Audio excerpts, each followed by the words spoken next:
Question from Anonymous. Greetings, Luangpo Anan.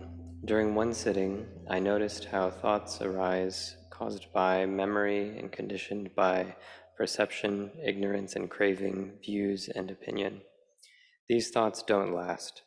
When the mind keeps knowing the in-breath and the out-breath, the mind becomes radiant and bright. Then the mind unifies with the breath as one. At that time, joy arises and is still aware of other sensations going on around it. At that time, I feel like continuing meditating for a long time. I would appreciate Longpor's guidance. Thank you. So we're sitting in meditation. Sometimes we have thoughts arise, memories, or knowledge, proliferation based on ignorance, craving, and attachment. And we might have the mindfulness to see those thoughts, memories, consciousness, that they all have the quality to arise, stay for a little while and cease. This is correct. And it's possible for the mind to become peaceful and bright, radiant, then rapture and happiness can arise. This is from samadhi, the peace and collectedness in the mind. So when this happens, you should sit as long as you can and keep doing this, keep practicing like this until you become proficient in it. The mind becomes peaceful in samadhi.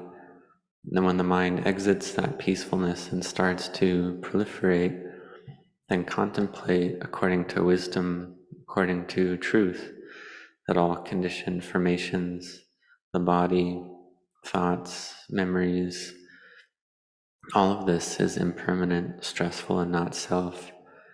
That form is just form, the body is just the body, the mind is just the mind, feelings are just feelings, dhammas are just dhammas. You can see this clearly, can understand it clearly, then you'll see the Dhamma. Good evening, Ajahn. I always feel low about myself. I am not very confident, not intelligent, a slow learner, dumb, and my mind does not work. I tend to get into depression and sleep mode. During childhood, I used to cry a lot since I was not able to keep up with normal curricular activities like the other children. I had to face failure most of the time, so I had to put in a lot of effort in everything. I'm unable to fight sleep while meditating also, and I am always tired. It has become a vicious cycle. Please suggest how I can come out of this inferiority complex, this tiredness and sleeping disorder. Thank you so much. Much gratitude and metta.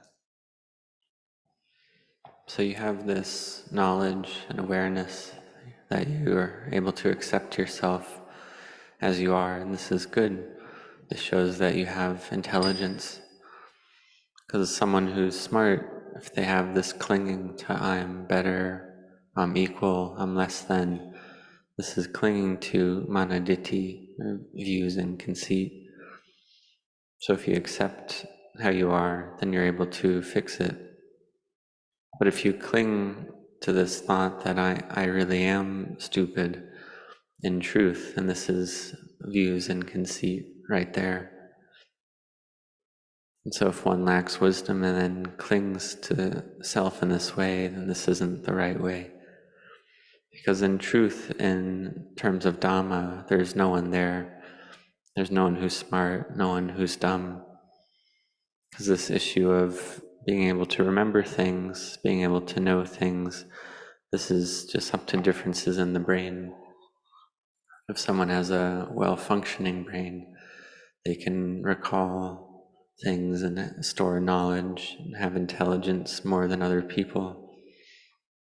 But with intelligence, one needs to have virtue as well. Because someone with intelligence can cause a great deal of harm to other people as well. So if someone lacks intelligence, then they should take care of themselves to not harm others, to be established in the 5 precepts. This is called being intelligent in terms of Dhamma.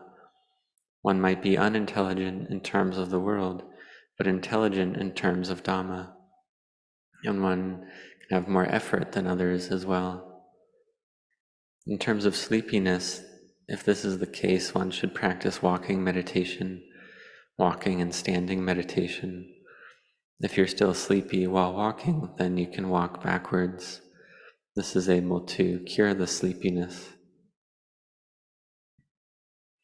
And so this is also about our karma, our kama. So there's a story of one monk in the time of the Buddha, Venerable Chulapantaka. He was someone who learned very slowly, and he couldn't remember things, couldn't remember teachings that he had learned.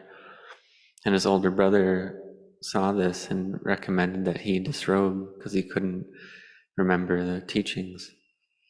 But then Chulapantaka was able to meet with the Buddha, and the Buddha gave him loving kindness and taught him to recite a meditation word while rubbing a piece of cloth, to recite that the cloth is dirty, the cloth is dirty, the cloth is dirty. And with this, Chulapantaka's mind gathered in peace and samadhi. He was able to contemplate that the cloth changed from being a white and clean cloth to a dirty cloth. Seeing this, dispassion arose in his mind, and he was able to realize full awakening, arahantship. So may you not give up, may you not retreat, may you keep fighting. If you feel sleepy, then walk, and your mind will be able to gather in peace and collectedness doing this. You should also take a look and see, is there some kind of disease of the body involved? Are you not getting enough sleep? Or do you have a sleep disorder? Like, do you wake up in the middle of the night, or do you get not enough oxygen when you sleep? So you can see a doctor and do some tests to see if there's any disease or physical issue involved. Luang Por, a few years ago, my parents had said that once my elder brother returns home, I can choose the monastic life. Currently, my elder brother has returned home, but my family's condition is not good in terms of both Nama and Rupa. So, my question is whether my permanent ordination in developing the paramis will help my family condition in any manner. Kindly advise me on this. Thank you. Question from Anonymous. So the first point here is that you help your family first, your mother and father, your family. You help with their duties and burdens that are difficult to make them better, to improve the situation. This is returning the debt of gratitude to one's parents. Then when the conditions are improved and everything's ready, then you can go ordain for a period of time and meditate, spread loving kindness to your family, that they may be happy, to improve their happiness. This is helping them in terms of the mind, but in terms of material livelihood and physical situation, if your mind is really good and beautiful, and then you can spread loving kindness to them. This is able to help your family improve their situation. But you should understand that in the beginning, your mother and father need help in terms of practical or physical matters first. So you can help with that first. Then when the situation's improved and things are more suitable and ready, then you can come ordain. And if you're planning to ordain for your whole life, then that probably means you have some time left, or you have sufficient time, so you're able to have time to help your family first. Namaskar, paying my respects to Luang Por. In a Thailand monastery, I sometimes join the overnight sitting meditation. I tend to lose my object of meditation when my mind is still and fall into a state.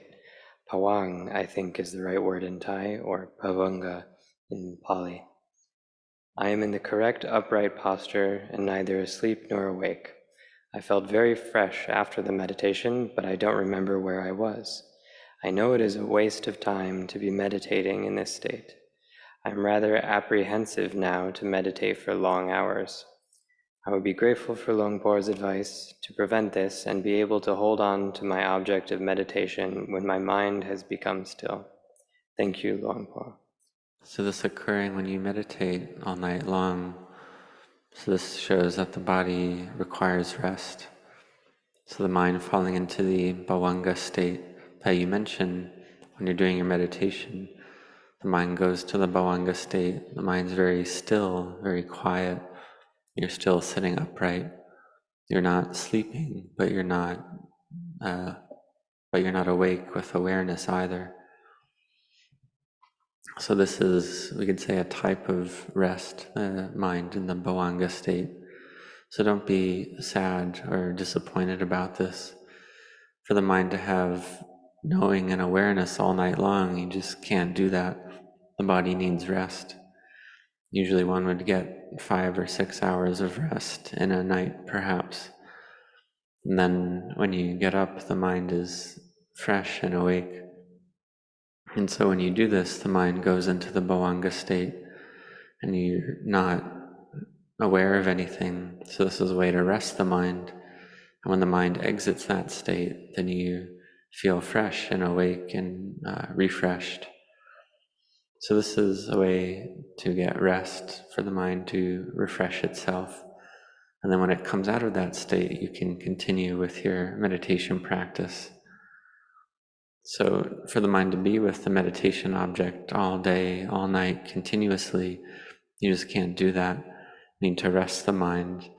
Then after resting, then you can meditate again. So it's not a waste of time, and you shouldn't be afraid of this happening. There's no need to fear it. Dear Luangpo, I am reducing the amount of material objects in my home because I am no longer attached to them, and it causes stress to have too many things. However, my older mother has given me many material things that I do not want, such as too much jewelry, Buddhist amulets, toys, and books that are sentimental to her, but not to me. She requested that I never donate or sell them and to pass them on to her grandchildren. This makes me unhappy because it is a burden for the rest of my life, and I do not want to also burden my children. I plan to later donate or give away these items if my children do not want them. Usually, I am silent about my plans, but one time I told her that I did not want something and that I will end up donating most things in her home after she passes. This caused my mom to become very upset and disappointed. Have I been an ungrateful child, and how to skillfully handle this situation? If I end up donating or selling her items, is this an unskillful act that is bad karma? Thank you for your advice. So this is about beloved objects, things that are objects of concern for your mother. So don't say things that hurt her feelings or hurt her heart, because these kind of things that one wants to give to one's children or grandchildren, whether it's a lot or a little, sometimes just a little thing, we might feel like it's something very small or insignificant, but it might have a great amount of value to the parent who's giving it. They might place great value on it. Perhaps it's something from their own parents or grandparents that they value a lot. So when you receive these types of items, then don't hurt the feelings of the person giving it. What you said already has already happened, so you can just let that go. But try not to say something like that again. Just express gratitude and thanks to her, and then just put it down or let it go in your mind. And in terms of your own possessions, then this is your own Dhamma practice to let these things go. But things that come from your mother, then you should keep them and take care of them well. You can put them in a cabinet or a cupboard somewhere, and it's not a burden on you then. The thing that's burdensome is thinking that you want to get rid of it. So it's really the thought that's heavy, not the object.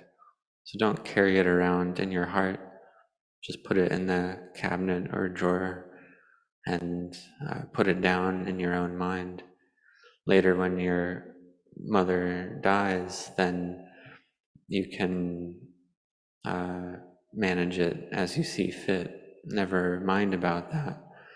But right now, she's still alive, so practice not to hurt her feelings, but to help her feel happiness in relation to her children and grandchildren.